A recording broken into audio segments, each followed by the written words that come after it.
light. It's been a while. I thought that,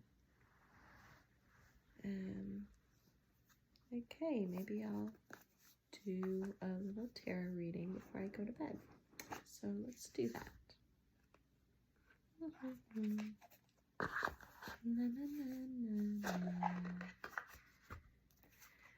It has been a while, for sure. It's been a while. The only card that is not present in this deck is the Chariot, because I keep it in my wallet. The Chariot always shows up in my readings. Or I should say, well, yeah, like when I watch readings online, whether it's Libra readings or like just other random signs, because I can always find a way to relate it to an aspect of my life, and that's just helpful for me to like see things from a new perspective, kind of. But that card just like always sticks out to me. I feel like it comes up a lot. So yeah, I just keep it in my wallet. Let's see if I have any intuitive abilities in me at all at this point.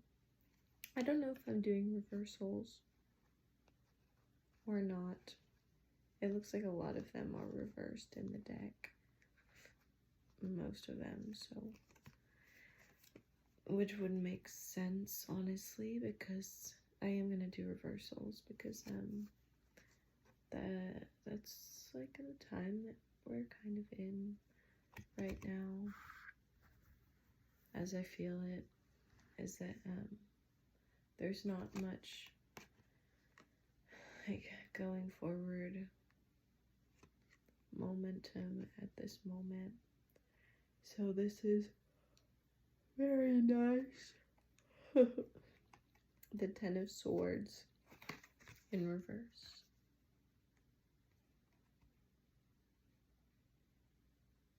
The Ten of Swords is like, I don't know if it's better for me to say less or to say too much. That's like a predicament in my life.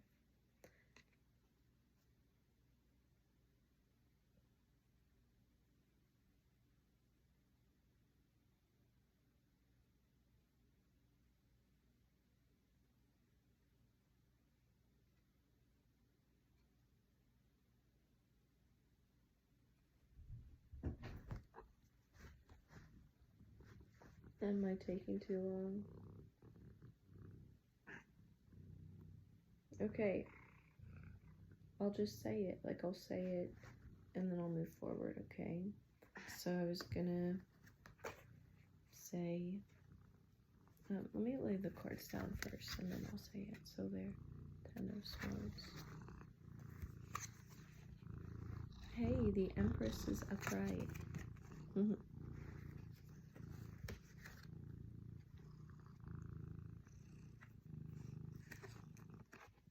She likes the camera. And the Three of Cups. Interesting. The Three of Cups is in reverse. Yeah, baby. Yeah, baby. I like to see yourself on camera. Okay, so let's start there.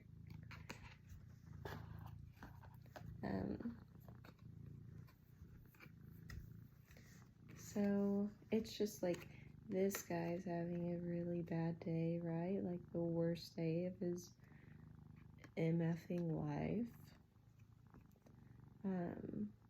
And it only looks like it's about to get worse. Like, to me, it looks like this dude is also carrying a sword and he's just getting ready to stick it in that guy's back.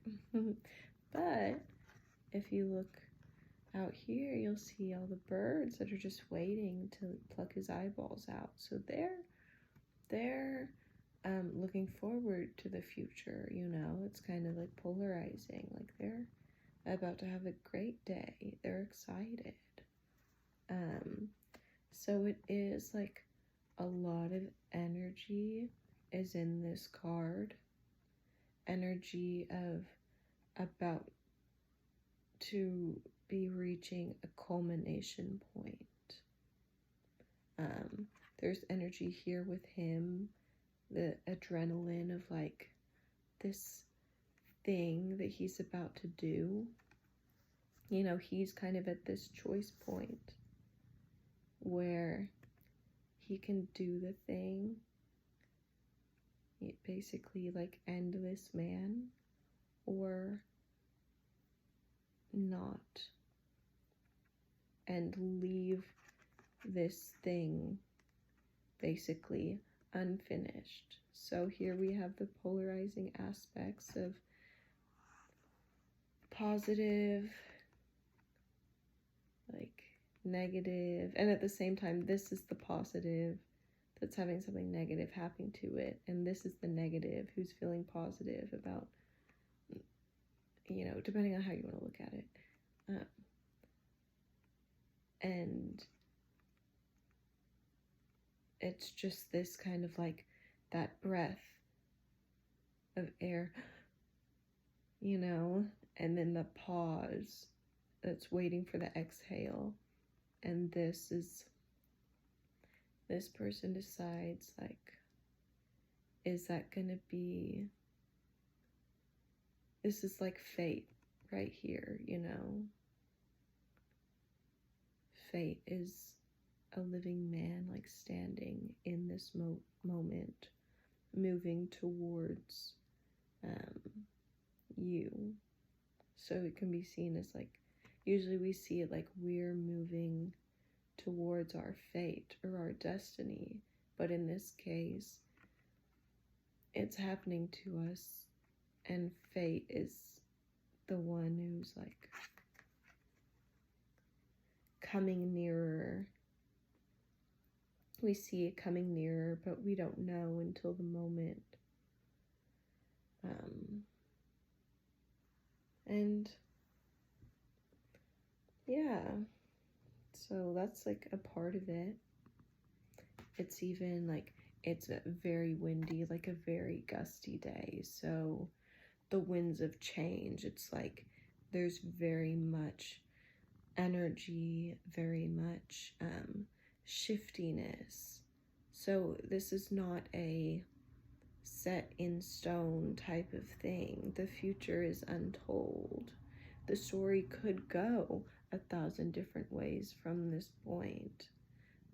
But also like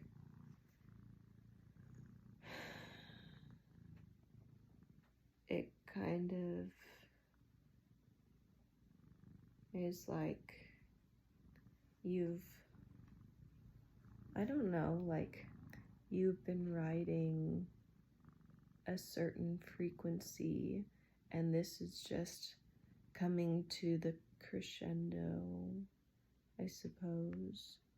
So you have an idea of what's coming, or like a feeling about what's coming. Like I think this man probably feels some dread, because all of this is his past, and based on what has happened in his past, his frequency just went down, down, down, down, down, down, down, down. Based on that, and based on the laws of predictiveness, you kind of can make a prediction of what's next. Law of patterns, basically.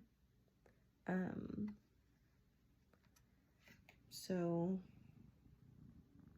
he's got his hand out, you know, like a beggar, like asking for help, but is there hope, or is it in a hopeless way? Why does that happen? Like when we and those moments are like even milliseconds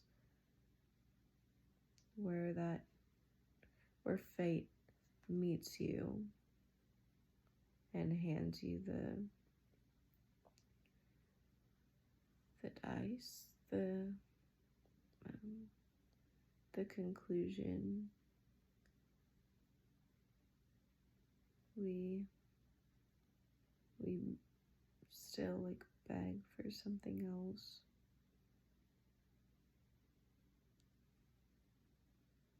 And sometimes it happens.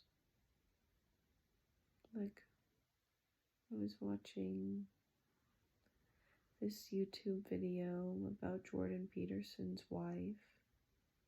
She had this very rare cancer that gave her like 10 months to live, and I think it affects the lymph nodes in the blood, something like that. And basically, like, no one ever survives it. And somehow, like, one of her friends got her into praying the rosary. And she started, like, praying every day. And had these doctors, like, think she had to do a surgery or two, or anyway, somehow, like, she had a leak in her lymph node, and they were praying every day, and somehow the leak, like, it closed up inside her body, and I guess she basically beat the disease, which, like, doesn't happen. So it's kind of crazy. And in that moment, I thought it was kind of funny, because I don't, like, Jordan Peterson and his wife have been together since they were, like, kids. I think they've known each other. And I don't think that I think they've made it work, but I think it's one of those classic marriages where, like, is the love necessarily there, you know? Like, basically just there's probably, like, a good amount of toxicity in there. And with brainy people, you know, it can get really toxic in, like, very manipulative, undercurrent, mental, frying ways, like mentally frying and exhausting and confusing. So I think this is one of those things where he was being, like, the really good husband, like, there for his wife throughout, like, the entire thing, because he's sure, like, she's gonna die, and, like, yeah, that's really, like sad and disorienting, but then she's gone. Like, you have kind of built this new life for yourself, and now you can fully, like, jump into it as a new man, like a single man. And then, of course, your vindictive wife finds the will to live, because she knows, you know, like a woman knows, like, he wants me gone, and if I'm gone, then he wins. Right there. And so somehow the thing that's been killing her, she decides, I don't want it to anymore. I want to live just to spite him. Just to spite him. And she did it. So it's just amazing. So at any point, you know, the truth is that we have the power. This is hard for me to digest, because I'm trying to wrap my head around it, because I've been, like, narrow-minded. It's hard for me to accept this responsibility and power, I guess, at this point, because I just don't feel like it. Like, it doesn't feel Like I feel no calling. I feel no callings. I feel no callings. But according to the story I just shared, it's like she had all these knives in her back, all these grievances she'd accepted, this mindset that took her down, down, down. And at that point, that game that they were playing with each other was like probably, because I've seen this before with some friends of my parents. We all went to the same church, and they're an older couple, and Buddy and Lita, they're like loved, you know, but their relationship was really toxic. Like loud screaming fights and stuff, and basically like getting at each other, like jabbing each other in the spot that it really irks them, you know, for years. And it kind of turns into this I'm the bigger victim game, which is like super common. Like, he did this to me, and for him it's like she does, look at the way that she treats me. And it's like each of them feeling sorry for feeling like they're getting treated worse, and like playing off of that, you know, like with other people, like showing them and telling them how they're getting treated. And it really is bad. Like it's bad stuff. And I think like the men would probably usually side with the man's side and see from his perspective. And then as a woman, like I could see from Lita's perspective, like from the men's perspective, they're like my dad is like, he's yeah, like he gets on your nerves, but he's such a nice guy. Like he's such a good guy. He's such a nice guy. And she's just a hateful, spiteful woman. But me seeing like, Buddy doesn't just like get on your nerves, like he does it on purpose to stir you up, to stir the pot, to piss you off. And that is childish. And yeah, neither of them felt loved or felt like their needs were met. So anyway, ended up getting worse and worse, and she had hip issues and falls and bone issues and broke her arm, I think, and I think like would feel sick a lot. And then Buddy, he ended up getting cancer, and then he died very quickly, like from the cancer. And so he kind of like won in a way, but then the other person wins in a way still, because it's like, well, what's worse, dying or, you know, losing your spouse and having to carry on without them? So it's a game that is not won, and a game that never ends. And maybe that could be said about the Ten of Swords. I don't know, like, is this a game that is coming to an end? Is that even the point? I don't think that's the point. Like, I'm trying to connect it to some kind of conclusion, but the point is what I'd already said. The conclusion isn't set. Fate hasn't decided yet. Time is still, you know, there's steps away from what is foreseen, unforeseen, foretold. I don't know. I'm just trying to figure this out for myself, because I feel so lost in who I am and what's going on and what I'm doing. So it's very it feels very good to see the Empress in the middle in the upright.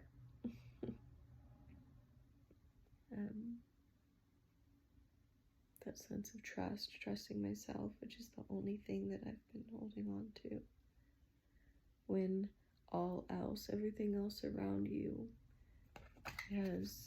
is completely flipped on its head. Everything you know, this is just like another dimension of reality. Like, this is enough elements and hard enough to understand as is.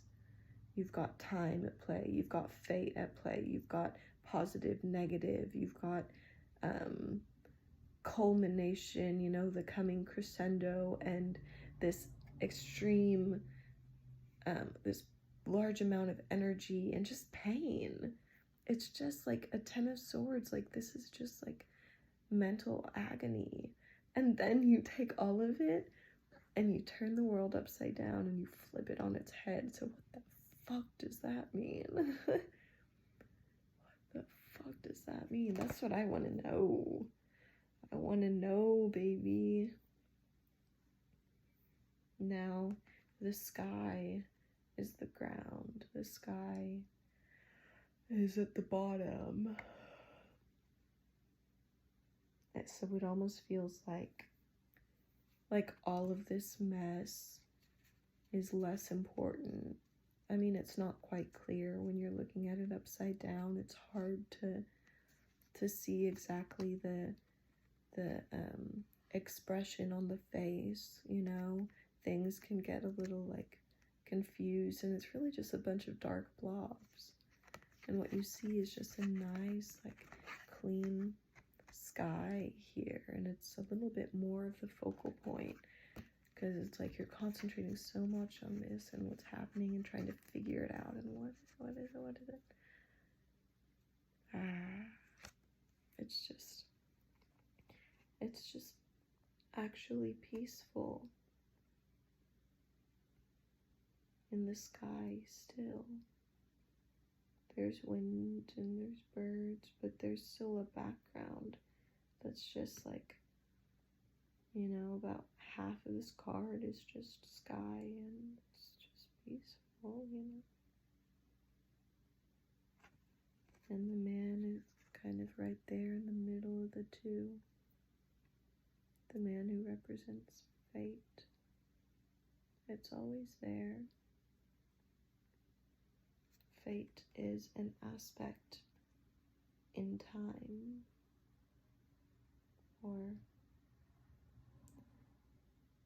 I don't know, I guess I just say time because he's walking, he's moving, but really, like, fate is a thing. It's a word used to describe a thing that can't really be described by just that word. You know, it's an oversimplification of a mystery.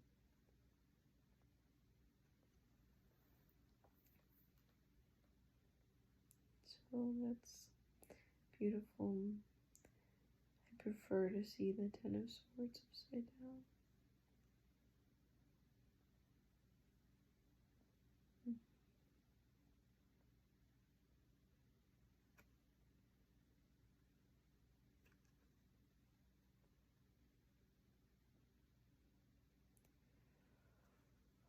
Lots of stirring,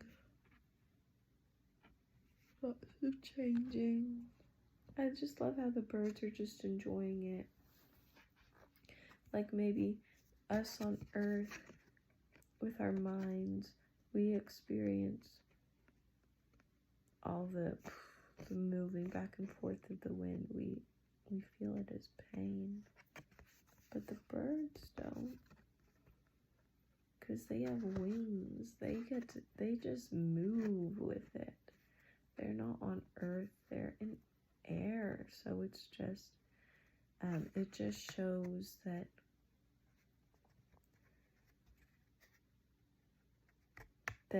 this thing, the fate thing or whatever, the change thing, it's not good or bad. It depends. It looks different based on, you know, what type of material are you moving through. Like, this just makes it show up differently. The way it shows up here is so fluid. And it would probably be the same with water and fishes. It would be beautiful, just like the birds in the sky on the wind, back and forth. And you could see it as violent or tumultuous, but I think they're having the time of their lives. So why can't we? Like, why? What would it look like for us if we experienced it as joy instead of pain? What would even that look like? I'm seeing like wheels on the ground, maybe like a race car. What would it look like for a fire creature?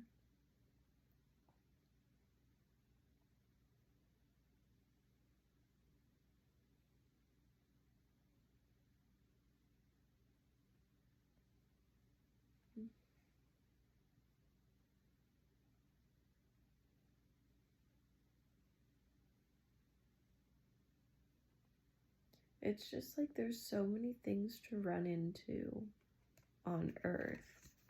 Like, imagine like this is because there was an earthquake and this man was working like in a sword shop or something. Or even there's just like a barrel of swords next to him. No, he was like working in a sword shop, right? And there's like a huge earthquake and all these swords just come like crashing down and just literally like land into him. Like, there's a lot of shit on the earth that makes it dangerous to move around and rock around, and you've got to be like, you have to have spatial awareness to protect yourself. There's things moving all different speeds, all different sizes, different functions. Like,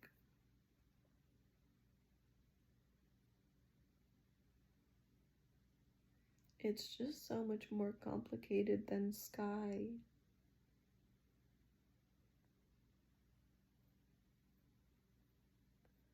Probably fire's the least complicated because not a lot of shit can exist in that environment because it has so much energy.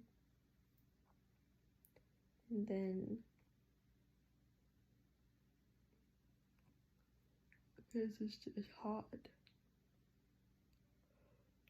The ocean. Look, I don't know. This is getting elemental. I just want to figure it out. But I'm getting sleepy too, kind of. So. No, I'm enjoying this. So I love it. I just love it. I don't know how much I can say about it. Empress. And she is, like, I would love nothing more than to be associated with the Empress. She's here with a smile, admiring her beautiful dress. She looks pregnant. She's got roses, flowers on her dress. Long flowy hair, a crown of like berries or something, a crown of flowers, and great eyebrows. And there's trees. There's kind of like wavy trees in the background, branches with leaves on them. she's barefoot.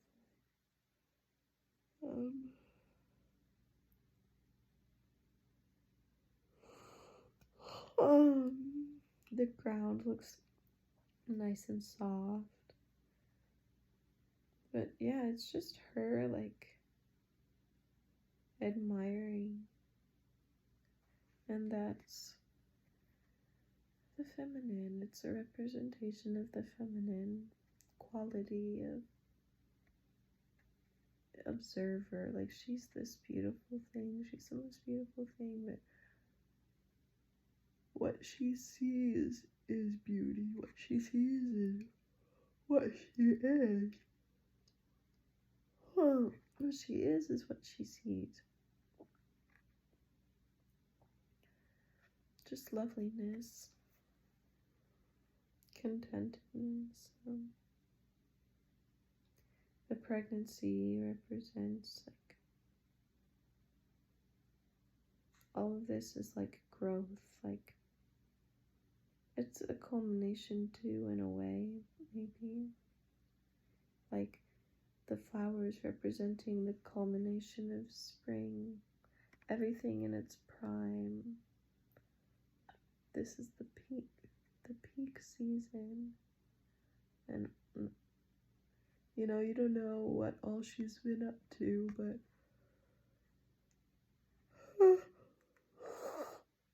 this is the moment, admiring the fruits of whatever labor. Well, this is like coming labor with the baby or whatever, the pregnancy. But and maybe it's like a dress, kind of like preparing for her wedding or something. But you know, that could be too. Or being there, like dancing afterwards. But the masculine is represented in the trees and branches behind her, so it's a very soft presence.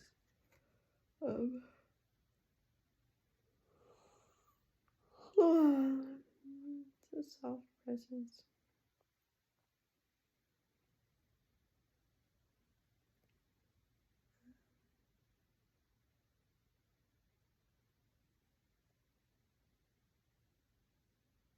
It's like they admire her while she admires all of it. Anyway, like I really have never gotten into depth about this card. I can't see too far into what it represents. I'm pretty like underdeveloped.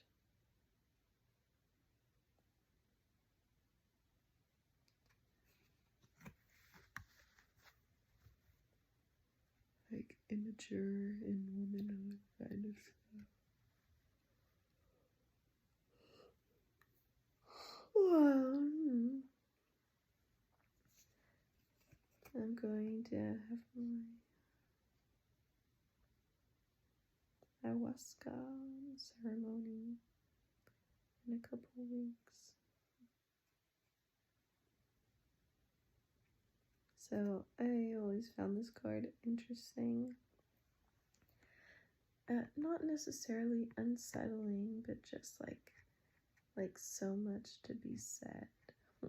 I see it in terms of like romantic relational dynamics. And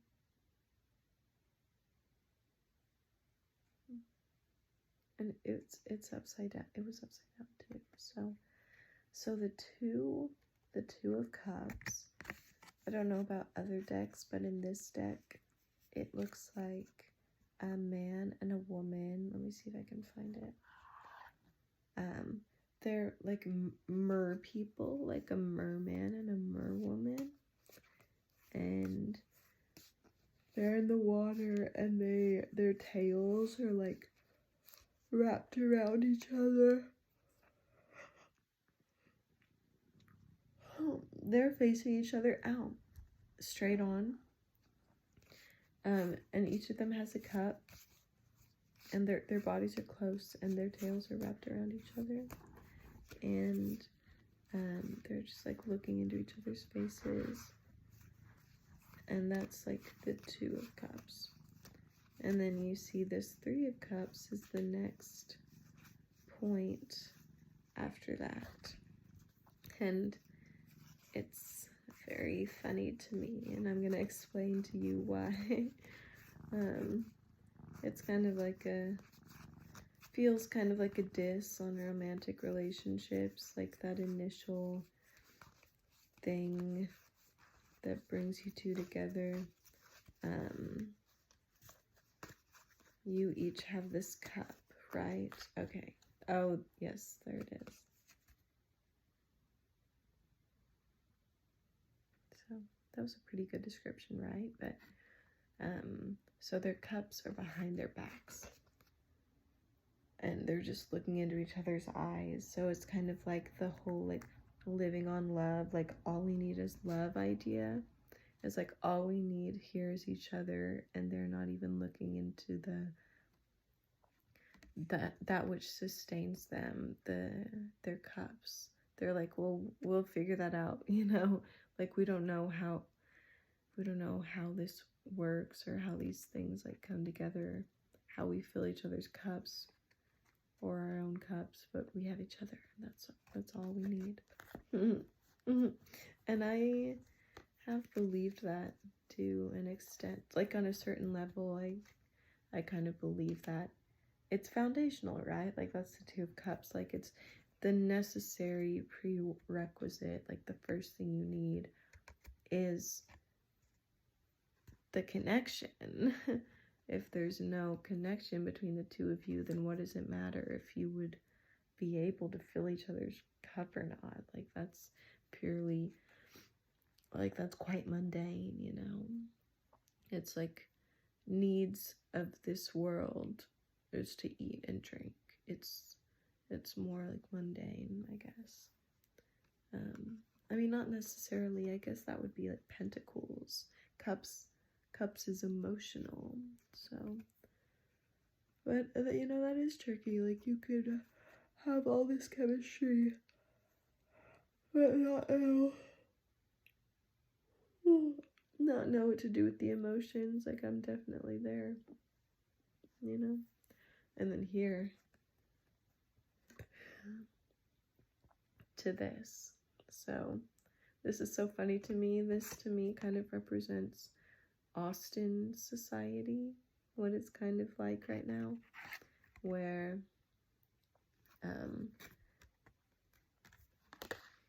you know, we can see what happened with the cups. This is how the woman has aged, and this is how the man has aged. She looks fantastic, beautiful, grand. He is ugly. He's like a hot mess. Like it's just not good at all. So to me, that represents like the beta male, and this is like the masculine kind of female. And this is just one version of the interpretation. Like I could say that differently, but before you all get offended, I'm not talking to anybody.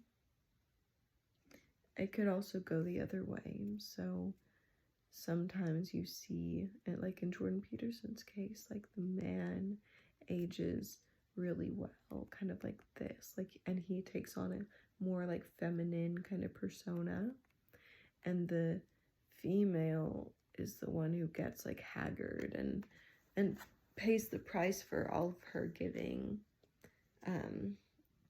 and takes on just like the more masculine traits, you know. So we see both of these examples, and they're both represented in this card, the feminine and the masculine. So because I don't know, like there's a selfishness in here towards like the preservation of beauty, kind of, and it's a need that both of them basically settled on. Like the masculine sought to preserve her, and it's it's a pursuit that's it's the words moralistic and idealistic pop into my head, and I don't know how that fits, but it's like an upright pursuit, you know, is to preserve the nature and the beauty of the feminine.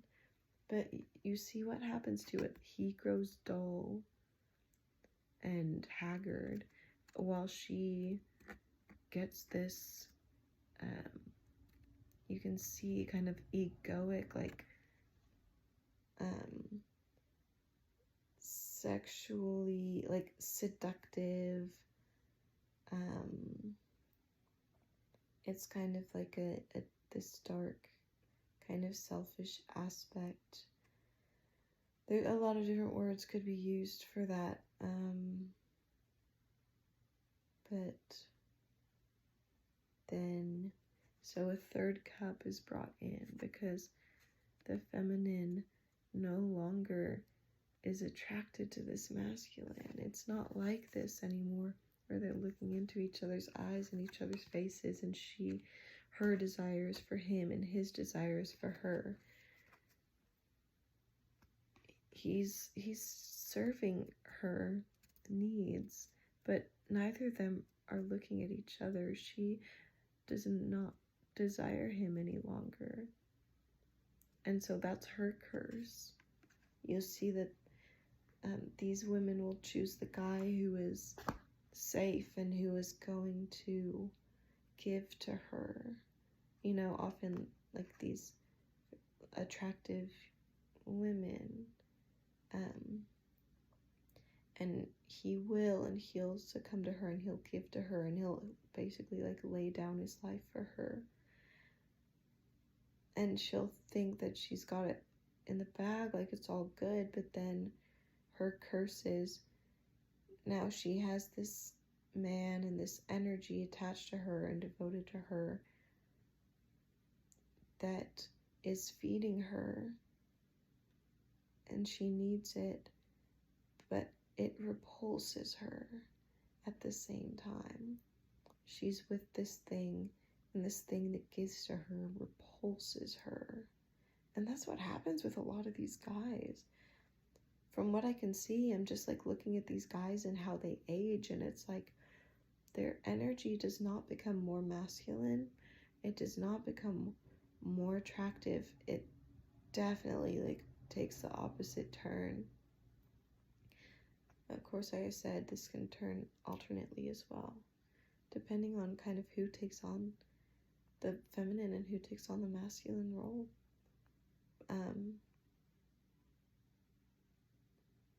But, and maybe like depending on other things, I don't know, but it's just like kind of gets like disgusting. And so this third cup comes in, this young man, presumably, or it could be, you know, whoever, like abroad, but I think it's a young man. Like a similar to that type, you know.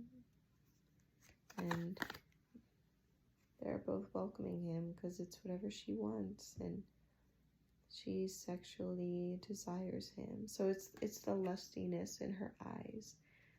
She has the lustiness, and he kind of gets that sloth, like the slowness, and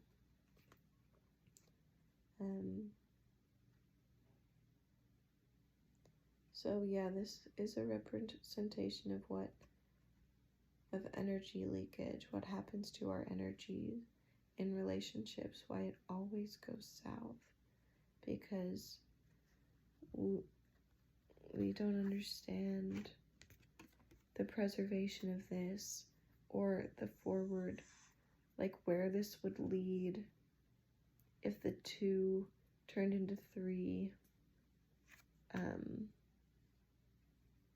but the 2, like, it's the 3 of Cups should just be different, you know, in the world, and it's not. this represents how it is in the world. I've experienced it in my relationships and everything in my life. I have leaky energy, and I've realized this now about myself, and I'm learning more about it.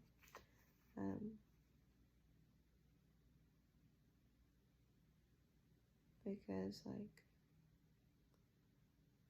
the bond of the two, like, it's interesting.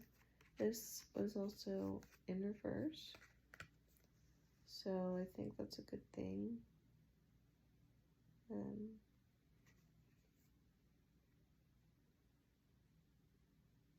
Let's see.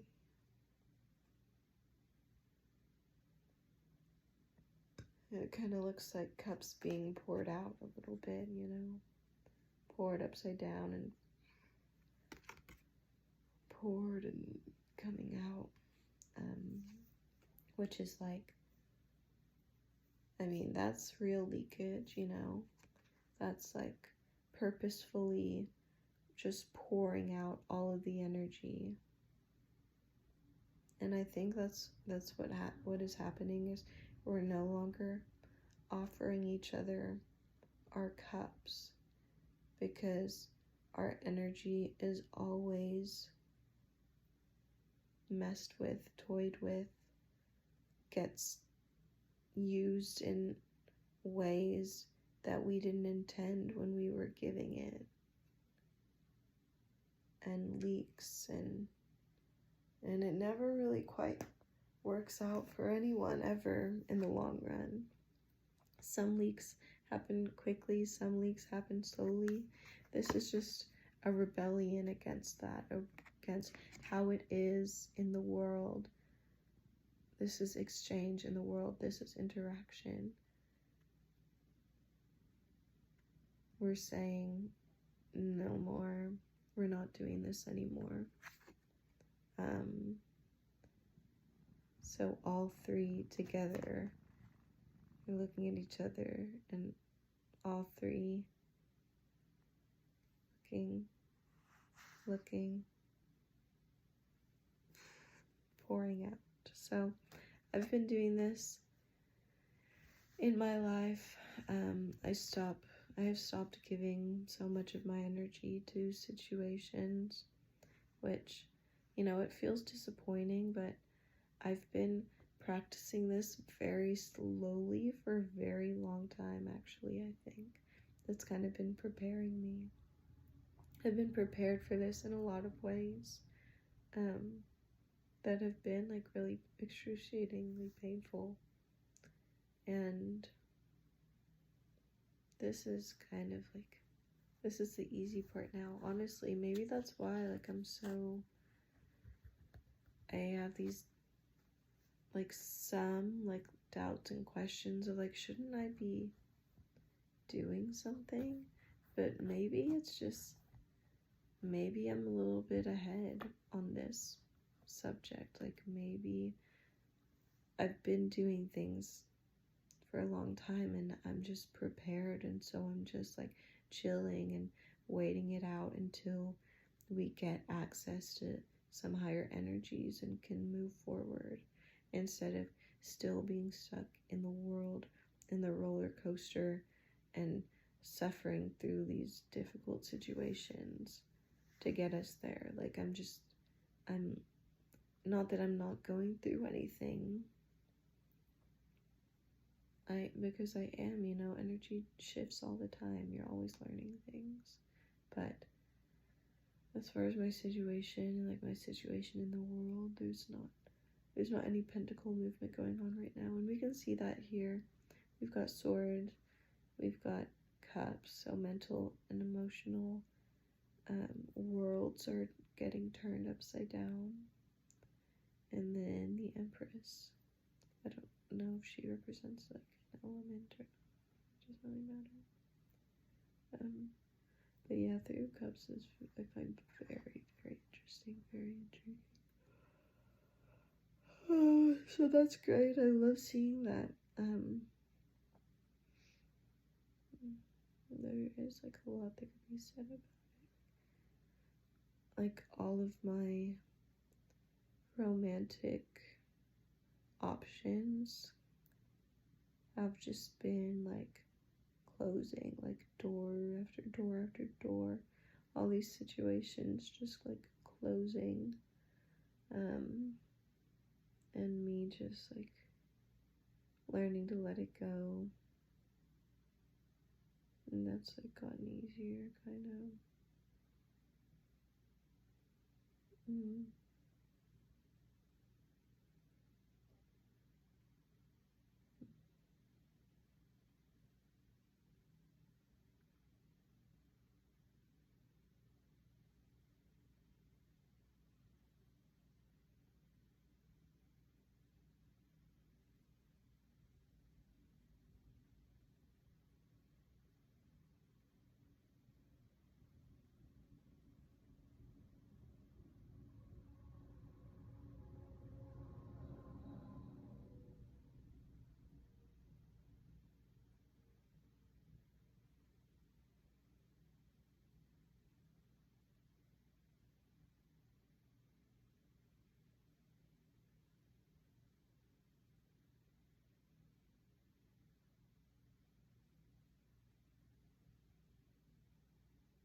Oh, I'm still on.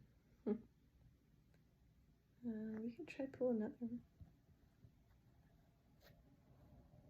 But this has been like affirming for me. Thank you, cards. Oh, interesting. Justice reversed. Dude, what the fuck? What? Justice is my power card. Libra. Libra, Justice and Empress are both Libra's cards. I'm pretty sure.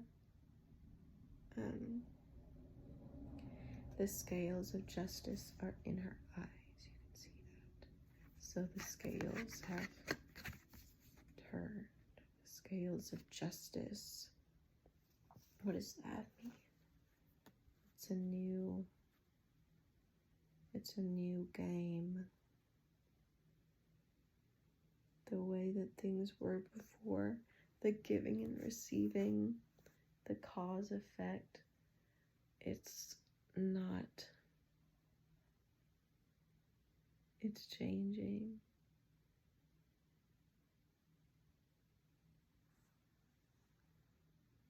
$54. Okay, good. Let's do one more. Interesting. 3 of Swords. Book of Knowledge. It's upright. Knowledge. There's this, the mind is open and just receiving tons of information from this book.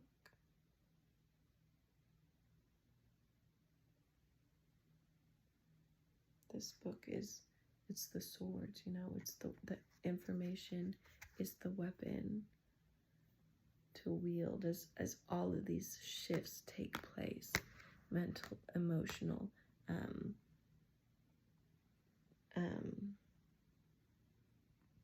this, like, the world of opposites, or what should I say, like, here, I'm not spending a lot of time on this because I kind of gotta go poop, but, so maybe I'll pause it and come back, but, yeah, let's do that.